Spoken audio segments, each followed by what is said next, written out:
Last week I just talked about love, the pure concept of love, how you find love within and then spread it to those around you, and really how God is love, and that discovery sort of changed my life for the better. So that was my topic last week. This week I want to talk about feelings and the importance of each and every one of our feelings and how they make us human and how they actually help uplift us and reach the divine. Even the negative feelings, anger, sadness, fear, aggression, all of these are so important to the human experience. And then of course you have your positivity, love, hope. All of these feelings make up the full spectrum of who we are. And I don't know about you guys, but I grew up with a family that was, they did the best they could with what they had, but they were all about keep your feelings in. Don't let that out. Don't show that. Don't be angry. Anger is bad. Don't feel anger. Don't express anger. Having to suppress it in order to appease those around you and sort of just carry on with the status quo. And this is something I hear and find with many people and many families and even our culture and work environments and how they're generally handled. There's sort of this thing where if you feel something, you're supposed to inhibit yourself, you're supposed to push it down, you're not really supposed to let it out. I work at Starbucks, and it's the most frenetic, crazed environment. There's such a flux of feelings that go back and forth. It's almost impossible to keep yourself grounded all the time unless you process what it is you're feeling and hopefully don't let it out on a customer. The last thing you want is to be screaming at somebody who passes through the drive-thru because they cursed at you or said something unpleasant, even though you might feel it. When I started on my spiritual journey about 2 years ago, part of my process was healing from past trauma, from my breakup with my ex-girlfriend. I went through about 6 months where I cried and screamed and just let out all this pent-up stuff that had been in me since I was like, a child or a teenager.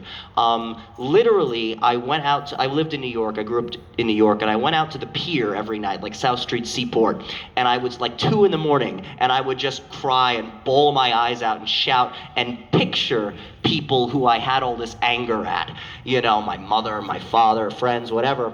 And it was so intense, but also so cathartic. What I found when I let out all that negativity was that underneath was the real me, the real feelings, the positive source. And once that negative stuff was out, then I felt joy and laughter, and I danced and I shouted. Sometimes I would scream like an animal or howl at the moon, because this catharsis, this release of feelings, of the negative feelings, wound up balancing me out and then letting the positive shine through. What I find in general is that people who are generally considered assholes or negative people, or you'll see those types of people who they just seem mean and unpleasant and you don't want to talk to them. They'll have a bad attitude. They might be the type of people who sit at the bar all night long drinking. They're not very approachable. My feeling is that people like this are people who have never let out whatever emotions that are in them that they need to express.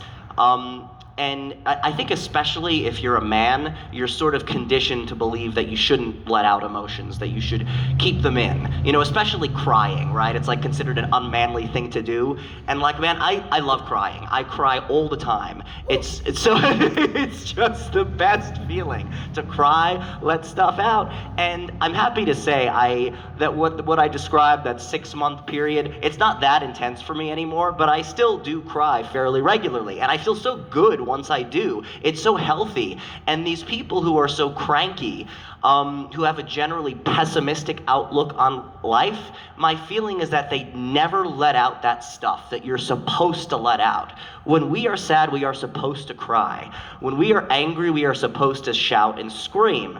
When we are happy, we're supposed to laugh and just let it out. Our feelings are here to express, not to bottle up. And it's funny, I mentioned at the beginning of this that I think a way to reach the divine, one of the most powerful ways to reach the divine, is to let out all of those very human feelings. because when I let out all of that stuff, it's like a pathway is open to clear channels to source, to God, and that source is love. And so when we let out all those negative feelings, what's left is the truth of who we are. We are all beings of love, and when we do not push down those negative feelings, when we let them rise and we let them out in healthy ways, what's underneath is that divine truth that we are all love, just like God is love.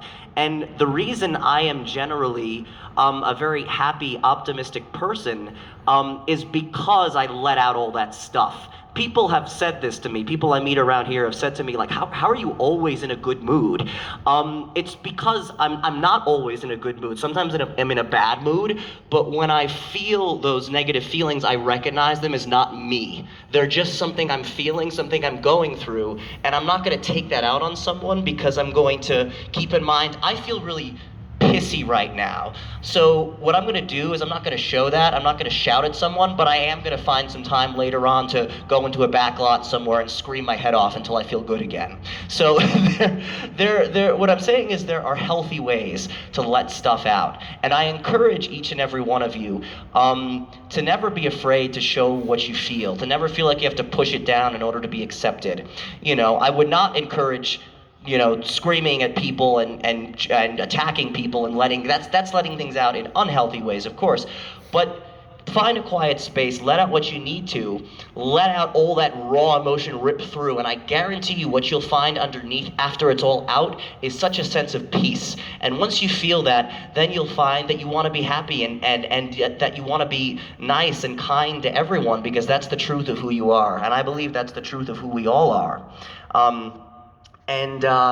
It's just something that I know deep down, and I just want everybody to be able to understand this and to feel this.